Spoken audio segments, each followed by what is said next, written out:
In slotted Aloha, we divide the time in slots of TFR seconds and force the sessions to send only at the beginning of the time slot. So this is slot 1, this is beginning of slot 1, this is beginning of slot 2, slot 3, slot 4, 5 and 6. So the prerequisite for slotted Aloha,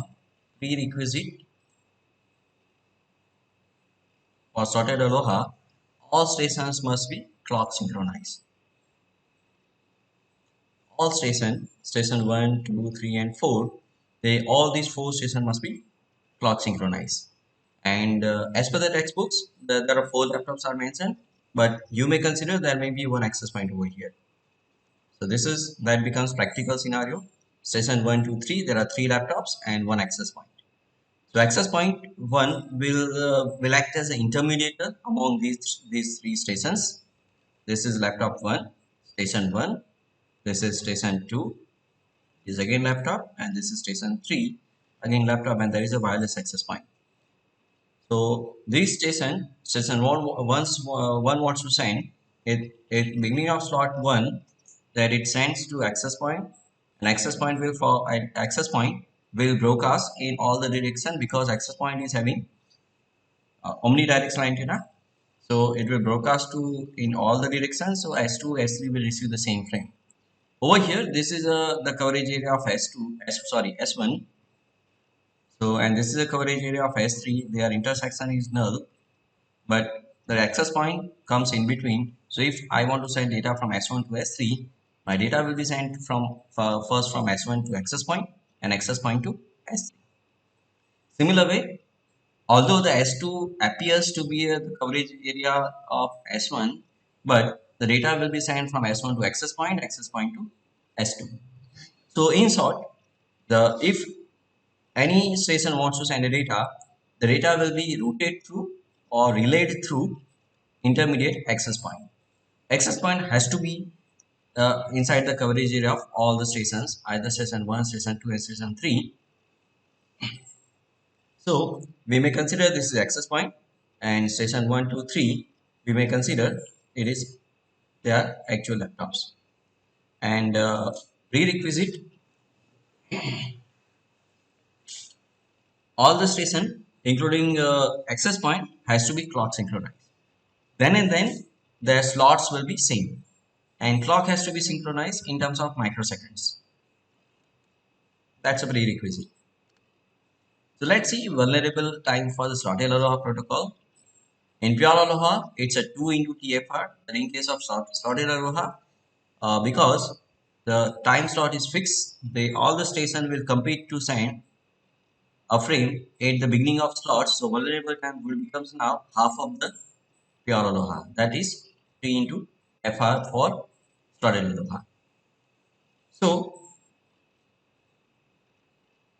the vulnerable time gets reduced over here.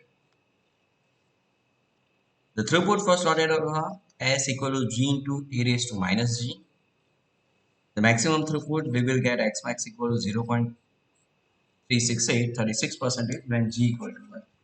So this is a precondition. When G equal to 1, the curves look like this. This is a G equal to 1. And then we will get the maximum throughput, that is 36.8%. Let's see one example that we have seen same examples for pure Aloha. This is similar example for slotted Aloha. Slotted Aloha network transmits 200 bit frame on a side channel of 200 kbps. What is the throughput if the system produces 1000 frames per second? The answer, the frame transmission time is 1 millisecond. It is same as pure Aloha. We have seen if the system creates 1000 frames per second or 1 frame per millisecond, then G equal to 1. In this case, the S becomes 0.368, that G equal to 1, so 36.8 percentage. This means the throughput is 1000 into 0.368 at 368 frames. Only 368 frames out of 1000 will probably survive.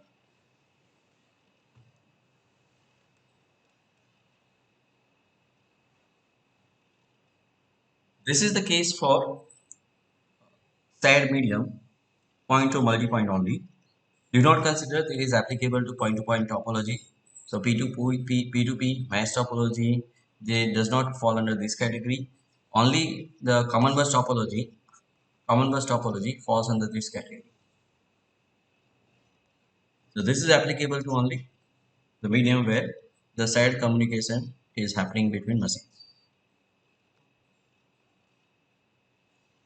This third technique, CSMA. Till so far we have discussed pure aloha and slotted aloha. This is third technique or third way of doing carrier sense or medium access control under random access. That's a carrier sense multiple access. Under random access, RA we have seen pure aloha, slotted aloha, and this is CSMA. So what is full form CSMA? That's a carrier sense multiple access. So multiple access in the sense it's very clear. It is shared medium or it is common bus system. But what is principle of CSMA? Sense before transmit. So neither pure aloha or slotted aloha do this stuff before signing any frame. Pure aloha says that if any station wants to send, it will send immediately. Slotted aloha says if any station wants to send, it can send at the beginning of slot. CSMA says if any station wants to send, look at nobody is sending, then send. So it sends before transmit. CSMA can reduce the possibility of collision, but it cannot eliminate it. So this statement concludes that pure aloha and slotted aloha will have a higher number of collisions rather than carrier sense multiple access. CSMA CA will have a very less number of collisions as compared to pure aloha and slotted aloha. This is an example of CSMA with respect to time. This vertical axis indicates time, and this time t equal to t equal to, let's say this is t equal to t0, t0, station B wants to send. So B starts at time t equal to t1. This is not a t1. This is exactly, if it is a t1, though it has to be here starting of frame. So this is t1. Let's say this is t1. So B starts at time t1.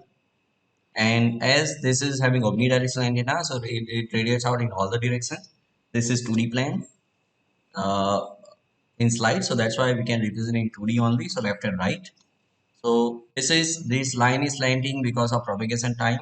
So when it transmits this much time, this is sending time, this is receiving time, this much time is a propagation time, PT. So this is propagation towards A, this is a propagation towards D, and at time t equal to t2, the C starts sending a frame. Then it's a propagation time this much, over here this much. So this shaded area that is common to transmission time of B and C. So collision happens over here. It results in a corruption of signal. Signals get corrupted. So this is area where C signal exists only. This is area where both signal exist. So it's a collision will results. So CSMA, what it does, if anybody wants to send, for example, over here B starts to its time t equal to t1, C starts at time equal to t2, but it results in collision. The reason is that at time t equal to t2, the signal of A has reached over here at this point of time. At time t equal to t2, the signals of B has reached over here. C doesn't know whether B has already sent or not, because because the signal of B, it is in transit. So C observes that it is signal, nobody is sending signals on medium, so C starts immediately. So there is a possibility of collision in CSMA that is clearly mentioned in this diagram. Vulnerable time at which there is a possibility or high possibility of collision. So that depends on the uh, two nodes which are far away from each other, extreme nodes. These are the A and D, these are the extreme nodes. E and C we may consider as intermediate node, or within the coverage area, within the two extreme points they are falling under. So this A and D, they are away from each other. So farthest from each other or an exit border of they are placed at border of the network. So this is if T starts sending, then it is received by here at this point of time. So this is vulnerable time, and vulnerable time depends on the propagation time, and propagation time depends on the distance.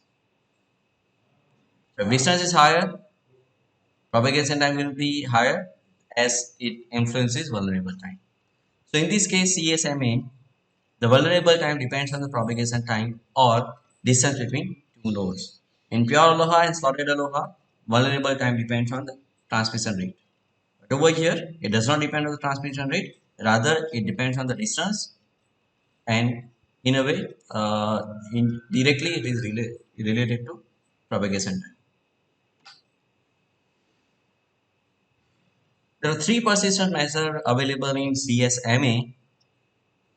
What should a station do if the channel is busy? What should a station do if the channel is idle? And to solve this, there are three methods exist over here. So if you look at these two questions very carefully, they are related to only the sending of data. When to send data. So there are three methods exist: one persistent, non-persistent, and p-persistent method. So those three methods are mentioned over here. Let's look about the one persistent method. One persistent method sends. So this is the status of the medium. This is the status of the medium. When any machine wants to send, let's say this is a topology. There are three laptops, laptop 1, laptop 2, or laptop 3. We may consider station 1, station 2, and station 3, and there is access point over here. So this air acts as a common medium. If A or station 1 wants to send, it continuously checks, but it finds that medium is busy. It continuously checks whether the medium is busy or free.